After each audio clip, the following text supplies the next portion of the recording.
aphungu wa nyumba ya malamulo, siyani kunamiza anthu ndi mabokosi. Tinakuvoterani kuti muthandize anthu amoyo ndipo sitikufuna chitukuko chakumanda. And moreover, why mention these people members of parliament ana mabokosi ngati amenepo? Pa kampeni sanaonjeze mabokosi, kunali misewu, ntchito ndi zina zotero. Kodi samachita manyazi akamayenda misewu ya bawo? Chifukwa munthu wanzeru sangasankhe phungu wongokhalira mabokosi. That is nonsense. Alipo ena 2009 mpaka lero tapita ni maderawo misewu yogumuka, madzi azithapwi, transformer ya magetsi kusowa. Funso nkumati amawina bwanji chisankho agawo amenewo? Anyway, tithokoze PM pobweretsa 5 billion CDF. Mbuyomu MP akalephera kupanga chitukuko amauza chala executive. Ndikuna pano ndalama zapita ku constituency, budget yadusa. MP akalephera 5 years, APM adzasambira m'manja chifukwa ndalama wapasa. Kumpoto mwa chitsanzo takhala tikuva mahiyesezi kwa nthawi yayitali akuti amasalidwa pa chitukuko.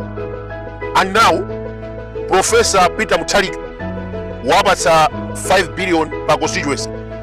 In 5 years 25 billion. Zikutanthauza kuti chitukuko azipanga okha. 2030 tisamve akulira anthu akumpoto chifukwa ndalama alinazo komweko. Nkhani ya passport, Amalawi akhala kudandaula nthawi yayitali. Maforena akupeza ziphaso, eni dziko nkumavutikira. Mbuyomu nduna yakale Uladi Musa anamangidwa ndi MCP pa nkhani yomweyi. Ndelero Brigadier Charles Kalumu waula mu khoti kunena kuti former President Lazarus Chakwera ndamana mutuma kuti apereke diplomatic passport kwa Doze wa ku Nigeria. Malamulo a dziko lino anapereka mphamvu ku immigration, only Malawian citizen. Koma Lazarus Chakwera anapereka passport kwa Nigeria atangofika dziko muno 2 hours. Diplomatic passport for that matter. Tithokoza polisi amanga mkulu wakale ku immigration Charles Kalumu, ndipo yeyu waula mu khoti anandituma ndi Lazarus Chakwera tiyerekeze mbava ya Bagalimo ndi aziti yayi ndayigula kwa Martin. Pamenepa apolisi akuyenda kugwira Martin kuti akafotokoze ku station. Same applies nkhani imeneyi ya diplomatic passport. Chakwera akhoza kumangidwa ndipo amene wampereka ndi Brigadier Charles Kalumu. 2023 anapanga diplomatic passport kwa foreigner wa ku Nigeria. Inu munthu kungofika ku Malawi kuno 2 hours kukumana ndi president nthawi yomwe kumpangira diplomatic passport. Pamene Malawi akuvutika day and night kupita ku immigration. Mundikhululukire kuti zipolopolo za nkhondo imeneyi zakupwetekani. Amalawi amagona kulilongo, munthu kuchoka Mangochi, kuchoka ku Zimba, ena kuchitipa Nsanje andiverido amapita kulilongwe chifukwa Chakwera analetsa kupanga mapassport ku banda ya Mangochi andiveni Zuzu amapangira kulilongwe. Amalawi amadzazana kumeneko kusowa passport, koma mkulu wina wa ku Nigeria anangobwera ku Malawi kuno kungotera pachileka yapo just 2 hours anapasidwa diplomatic passport.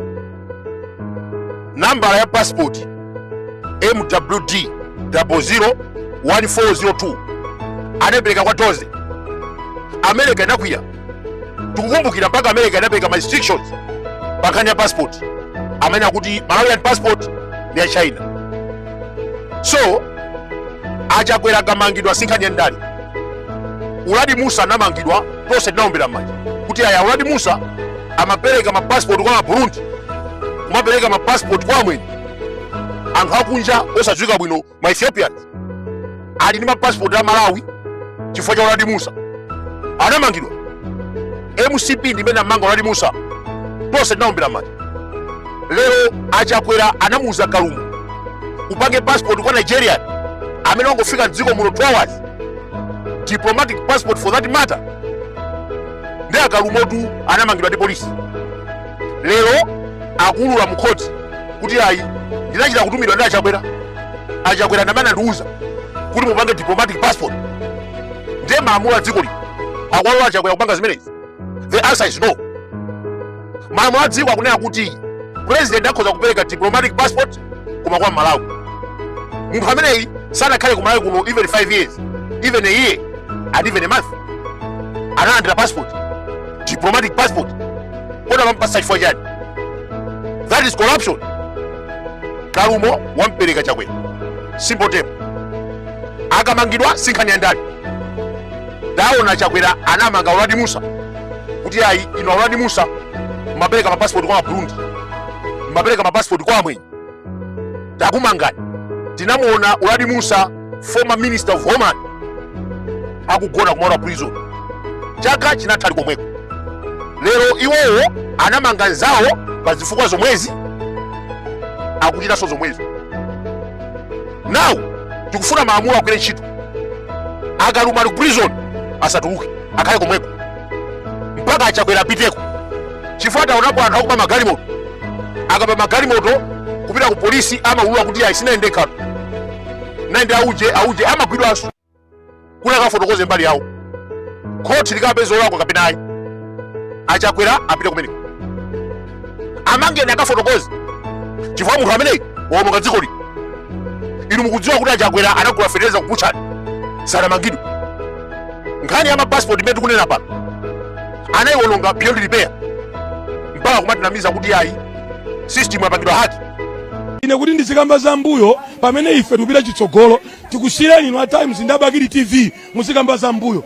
Bakili TV zikumabwera bwanji? Zikumabwera fa Malawi akumamvera Bakili TV. Akulu, history is the best teacher.